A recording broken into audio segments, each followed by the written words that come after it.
7 साल पहले जिन बेटों को परेशान होकर पिता ने कर दिया था अपनी संपत्ति से बेदखल, आज वही बेटे अपने छोटे भाई के साथ दबंगाई दिखाकर हड़पना चाहते हैं संपत्ति। आपको बता दें, जिला बिजनौर के शेरकोट में 4 भाइयों में आपस में पिता की संपत्ति को लेकर चल रहे विवाद में आज एक नया मोड़ सामने आया है, जिसमें छोटे भाई परवेज ने अपने 3 बड़े भाइयों के ऊपर आरोप लगाते हुए कई सालों पुराने राज खोल दिए हैं। उन्होंने बताया कि उनके पिता ने तीनों बड़े भाइयों को अपनी संपत्ति से बेदखल कर दिया था, जिसका सबूत दैनिक जागरण की कटिंग में उन्होंने दिखाया है।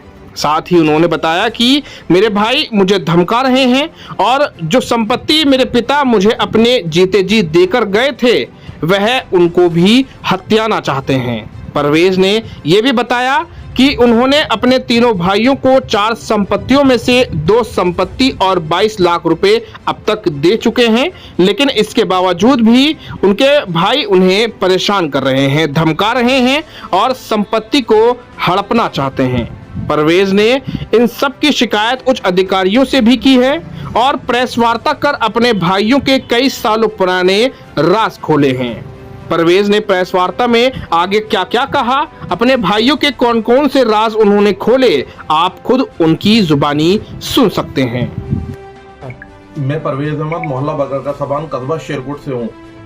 मेरे भाई मेरे ऊपर आरोप लगा रहे हैं, मैंने उनको 2 संपत्तियां नहीं दी है और 22 लाख रुपए कैश नहीं दिया है। वो कैसे बता रहे हैं कि नहीं दी है? मैंने दिए हैं उनको। और असलम और नासिर पठान जी जो है गवाह है उसमें, दोनों आदमी और 10 आदमी को बैठ के सामने दी है मैंने। गलत कह रहे हैं वो इस बात को, और जी वो इस बात को गलत कह रहे हैं तो मस्जिद में जाके बोल सकते हैं, मस्जिद में बोल दें कि नहीं दिए हैं, वो गलत कह रहे हैं वो। और दूसरा, हमारे बाबूजी आग करके गए थे बेदखल, इनको न्यूज़पेपर में दैनिक जागरण में निकाल के गए हैं। 4 संपत्तियां थी, 2 दे चुका हूं मैं इनको, 22 लाख रुपए दे चुका हूं। ये सिकंदर जो है फ्रॉडी है, भूमाफिया है दिल्ली के अंदर। गरीबों का हक और संपत्ति करोड़ों रुपए की जब्त कर रखी है उसने, करोड़ों रुपए की संपत्ति उसने रख रखी है। और सरकार से मुझे अनुरोध है, इसकी संपत्ति पे जो जांच बिठाई जाए सिकंदर की।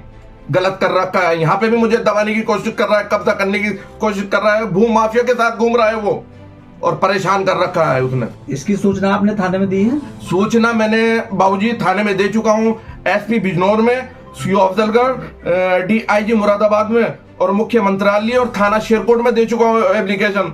धमकियां दे रहा है कि कह रहा है कि जेल भिजवा दूंगा, अपने पैसे के दम पे कूद रहा है कि 50 लाख रुपए खर्च करूंगा मैं। उसने परेशान कर रखा है मुझे। पुलिस से कोई आश्वासन मिला? आश्वासन मिल रहा है, पुलिस मेरे साथ है, साथ देने के लिए तैयार है, प्रशासन भी साथ दे रहा है मेरा, मगर वो धमकी दे रहा है, मुझे परेशान कर रखा है। उसने न्यूज में निकाल दिया, गलत कर रखा है, ताले डाल के गया। क्यों गया वो ताले डाल के? मेरी प्रॉपर्टी में क्यों जा रहा है? मेरे नाम 48 डॉक्यूमेंट्स मेरे नाम है, 48 है भाई साहब मेरे नाम, इसलिए मैंने मीडिया को बुलाया है। उसके पास एक पेपर भी नहीं है। चलिए ठीक। उसने अपने जीते जी अपने पिताजी को परेशान करा था और इन्होंने तीनों भाइयों ने मुकदमा कर दिया था पिताजी के ऊपर। 1 महीने के बाद जो है डेथ हो गई थी, इसी वजह से हुई थी। इस प्रॉपर्टी को हथियाना चाहते थे ये लोग, तीनों भाई, और आज जो है मुझसे हथियाना की कोशिश कर रहे हैं। इसलिए मेरा दिल दुख रहा है, मैं मीडिया के सामने बताना चाह रहा हूँ इस वजह से, और कोई वजह नहीं है। ठीक है, मैं इनको दे चुका हूँ 22 लाख रुपया, 2 संपत्तियां दे चुका हूँ। ठीक है, ठीक है, ठीक है। गलती पे और कुछ क्वेश्चन करना है आप मुझसे करें।